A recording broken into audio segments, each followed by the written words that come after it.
लोकसभा चुनाव के लिए पहले चरण का मतदान 19 अप्रैल को होना है। इस चरण में देश भर के 21 राज्यों और केंद्र शासित प्रदेशों में 102 लोकसभा सीटों पर मतदान कराए जाएंगे। चुनाव के फाइनल नतीजे 4 जून को आएंगे। आज इस वीडियो में हम आपको बताएंगे पहले चरण की रण के वो प्रमुख दिग्गज और उनकी सीट की बात करेंगे जिनकी साख इन चुनावों में जुड़ी हुई है। महाराष्ट्र की नागपुर लोकसभा सीट।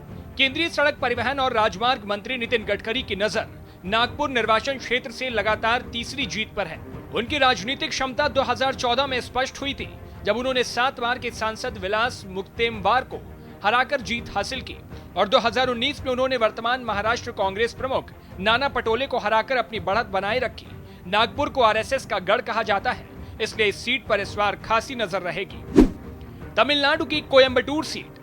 तमिलनाडु में भाजपा के प्रदेश अध्यक्ष के रूप में के अन्नामलाई कोयंबटूर में एक मजबूत उम्मीदवार के रूप में खड़े हैं। उनका सामना डीएमके और अन्ना द्रमुक के उम्मीदवारों के सामने होगा। आईपीएस के पूर्व अधिकारी कुप्पुस्वामी अन्नामलाई को राजनेता बने अभी महज 4 साल ही हुए हैं, लेकिन वे पहले से भी ज्यादा पेशेवर खिलाड़ी की तरह दिखने लगे हैं।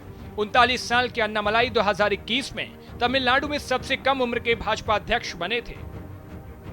तीसरी सीट उत्तर प्रदेश की पीलीभीत। एक समय कांग्रेस के वफादार रहे नेता जितिन प्रसाद ने अपना पाला बदलकर भाजपा ज्वाइन कर ली थी। उत्तर प्रदेश के रहने वाले जितिन प्रसाद पहले भी कांग्रेस के टिकट पर शाहजहांपुर और धौरहरा से चुनाव जीत चुके हैं। अब पीलीभीत से चुनाव लड़ रहे जितिन प्रसाद के सामने समाजवादी पार्टी के भगवंत सरन गंगवार और बहुजन समाज पार्टी के अनीस अहमद खान के बीच टक्कर होगी।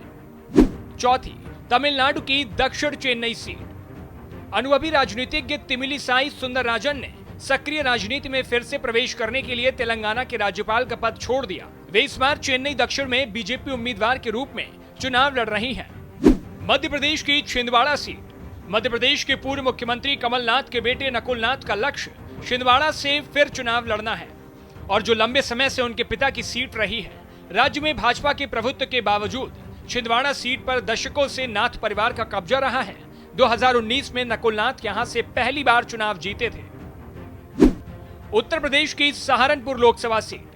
सहारनपुर की चुनावी रणभूमि में इमरान मसूद कांग्रेस सपा गठबंधन का प्रतिनिधित्व करते हुए एक प्रमुख दावेदार के रूप में मैदान में उभरे हैं। अनुभवी राजनेता रशीद मसूद से पारिवारिक संबंधों के साथ साथ इमरान मसूद अपनी उम्मीदवारी में सेवा और समर्पण की विरासत लेकर आए हैं। उनका मुकाबला बीजेपी के राघव लखनपाल शर्मा और बसपा के माजिद अली के खिलाफ त्रिकोणीय होने वाला है। जम्मू और कश्मीर की उधमपुर लोकसभा सीट। 2 बार के सांसद और कई विभागों का प्रचार संभालने वाले केंद्रीय मंत्री जितेंद्र सिंह जम्मू और कश्मीर के उधमपुर निर्वाचन क्षेत्र से एक बार और चुनावी लड़ाई के लिए तैयार हैं। वे तीसरी बार बीजेपी के टिकट पर अपनी उम्मीदवारी ठोक रहे हैं। 2014 में इस सीट से कांग्रेस नेता और जम्मू कश्मीर के पूर्व मुख्यमंत्री गुलाम नबी आजाद को हराकर जितेंद्र सिंह संसद पहुंचे थे। इसके अलावा 2019 में दूसरी बार कांग्रेस के विक्रमादित्य सिंह के खिलाफ चुनाव लड़कर जीत हासिल की थी। 2024 के लोकसभा चुनावों में जितेंद्र सिंह का मुकाबला कांग्रेस के चौधरी लाल सिंह से होगा।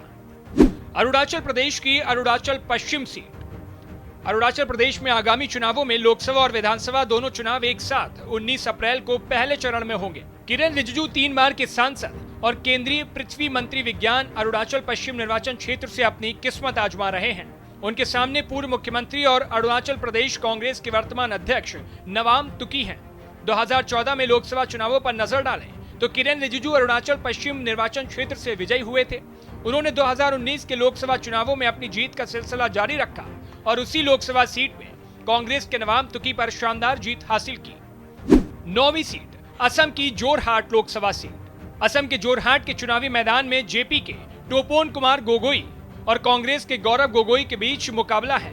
लोकसभा में कांग्रेस के उपनेता और पूर्व मुख्यमंत्री तरुण गोगोई के बेटे गौरव गोगोई ने कलियाबोर निर्वाचन क्षेत्र का प्रतिनिधित्व करते हुए 2014 के बाद से 2 बार लोकसभा चुनावों में विजेता के रूप में खुद को स्थापित किया। अब इस बार के चुनावों में उनका मुकाबला जोरहाट से बीजेपी के मौजूदा सांसद टोपोन कुमार गोगोई से होगा। तो ये थी पहले चरण की ऐसी 9 सीटें जिन पर दिग्गजों की साख लगी हुई है। आपकी इस पूरी रिपोर्ट पर क्या राय है, हमें कमेंट बॉक्स में जरूर बताएं।